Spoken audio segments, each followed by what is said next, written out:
the little girl who saved a CEO. The black Bentley swerved violently across 3 lanes of traffic before coming to a screeching halt on the shoulder of Highway 101. Inside, Marcus Blackwell, the 45-year-old CEO of Blackwell Industries, slumped unconscious over the steering wheel, his face pale as marble. What happened next would change 2 lives forever, because 8-year-old Emma Rodriguez was about to prove that heroes come in the smallest packages. If this story touches your heart, please hit that like button and share it with someone who needs to hear it today. Don't forget to comment below and subscribe to Trillionaire in Love for more incredible true stories that will restore your faith in humanity. Emma had been walking home from her after-school job. Yes, a job at 8 years old. While other children played video games, Emma collected aluminum cans from the neighborhood to help her single mother pay for groceries. Her small hands clutched a plastic bag filled with crushed cans as she noticed the expensive car stopped dangerously close to the busy highway. Most people would have walked past. Most people would have assumed someone else would help. But Emma wasn't most people. Despite her young age, life had taught her that sometimes you're the only person standing between someone and disaster. She approached the car cautiously, her heart pounding. Through the tinted window, she could see the man inside wasn't moving. His breathing was shallow, almost non-existent. Emma had seen this before. Her diabetic grandfather had collapsed similarly just months earlier. Mister, are you okay? She called out, tapping on the window with her small fist. No response. The first challenge hit immediately. The car was locked. Emma looked around desperately. Traffic rushed past at deadly speeds just feet away. She noticed the driver's window was cracked open slightly, just enough for her tiny fingers to squeeze through and unlock the door.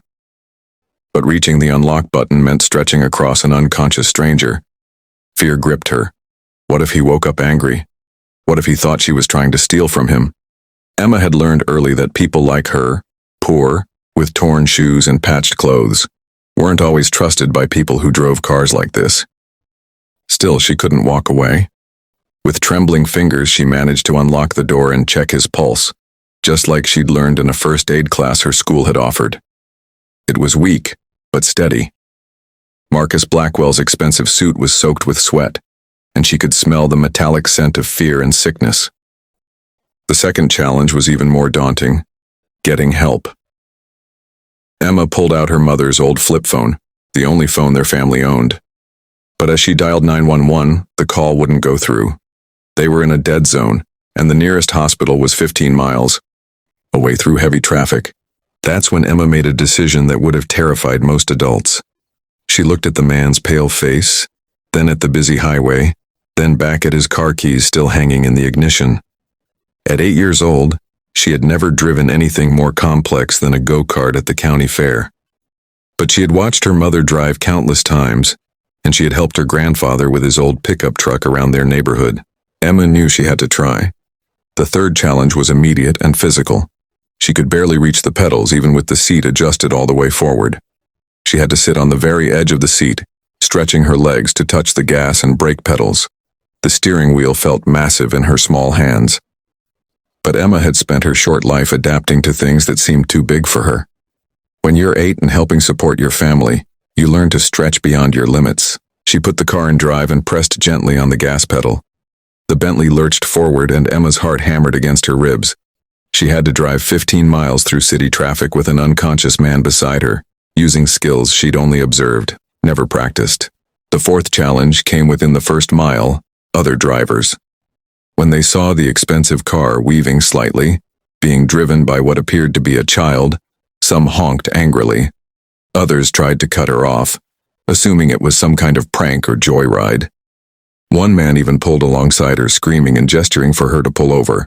Emma kept her eyes focused ahead, tears streaming down her face. She couldn't explain to anyone that she was trying to save a life. She could only keep driving, keep hoping, and keep praying that Marcus would hold on. The fifth challenge nearly broke her resolve. Marcus began convulsing. His body shook violently, and for a terrifying moment, Emma thought he was dying right beside her. She had to pull into a gas station parking lot, her hands shaking so badly she could barely steer. "Please don't die, she whispered, placing her small hand on his forehead like her mother did when Emma was sick. I'm trying to help you. Just hold on, okay? As if he could hear her, Marcus's convulsions slowly subsided. His breathing remained shallow, but it steadied. Emma wiped her tears, adjusted the rearview mirror she could barely see through, and pulled back onto the road. The sixth and most dangerous challenge came at a busy intersection 5 miles from the hospital. The light turned red just as Emma approached, but she could see Marcus's lips turning blue. She made a split-second decision that could have killed them both. She drove straight through the red light, honking the horn continuously to warn other drivers. Cars screeched to a halt, horns blared, but somehow miraculously they made it through, without a collision. By the time Emma pulled into the hospital emergency bay, she was exhausted, terrified, and running on pure adrenaline. She jumped out of the car and ran toward the hospital entrance, her voice breaking as she screamed for help. Please, there's a man in the car, he's really sick. I drove him here, but I don't know if he's okay. The emergency room erupted into action. Nurses and doctors rushed to the Bentley, carefully extracting Marcus and rushing him inside on a gurney. Emma stood alone in the parking lot, suddenly aware that she had just driven a stranger's car 15 miles without permission. Fear washed over her. What if she got in trouble? What if the police arrested her? A kind nurse named Sarah approached her gently. Sweetheart, are you okay? What's your name? Emma Rodriguez, she whispered. Is the man going to be okay? I was just trying to help him. He was unconscious and I couldn't call for help and... Emma? Sarah interrupted softly, kneeling down to Emma's eye level. You saved that man's life. He was having a severe diabetic crisis. If you hadn't gotten him here when you did, he would have died. 2 hours later, Marcus Blackwell woke up in a hospital bed, confused and disoriented. The doctor explained what had happened, how his blood sugar had dropped to life-threatening levels, how he had passed out while driving, and how a little girl had risked everything to save him. Where is she? Marcus asked weakly. In the waiting room with her mother. The hospital called her family. When Marcus was strong enough to walk, he made his way to the waiting room. There he found Emma sitting next to a tired-looking woman in a hospital scrubs, her mother Maria, who worked as a janitor and had rushed over after her shift. Emma looked up at him with wide, worried eyes. Are you feeling better, mister? Marcus knelt down in front of her, his eyes filling with tears. Emma, do you understand what you did today? She shook her head, suddenly shy. You saved my life.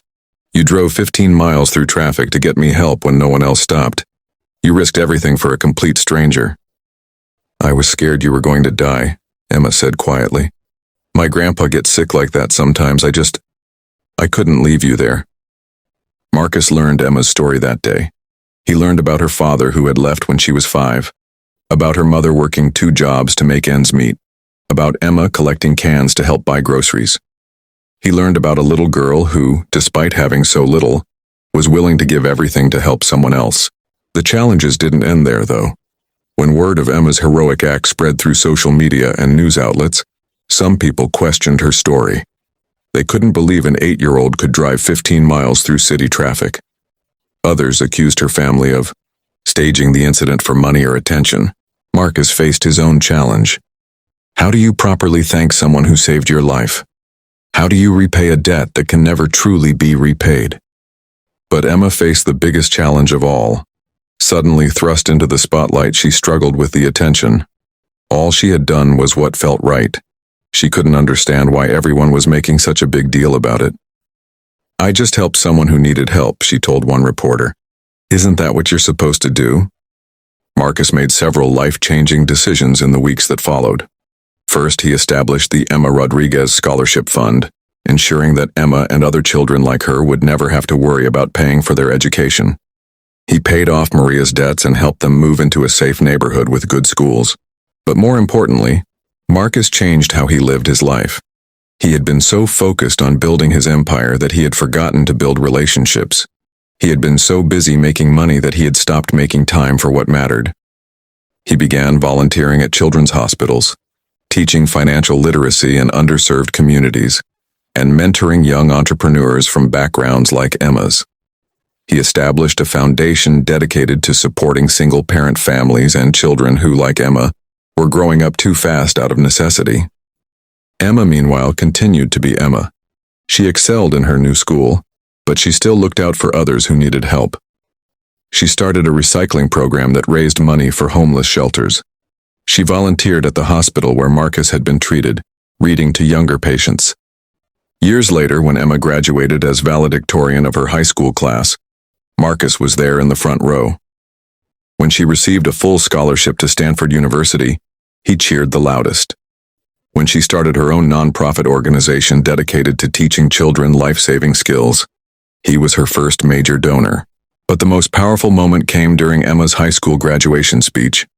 Standing before hundreds of people, this young woman who had learned to be brave when the world demanded it of her, shared a simple truth. When I was 8 years old, I made a choice that changed my life forever. I chose to help someone who needed help, even though I was scared, even though I didn't think I was capable, even though no one would have blamed me for walking away. I learned that day that being a hero isn't about being strong or fearless or having special powers. Being a hero is about choosing to act with love when the world gives you every excuse not to. She paused, finding Marcus in the crowd. Mr. Blackwell taught me that the lives we save end up saving us right back. When we help others rise, we rise too.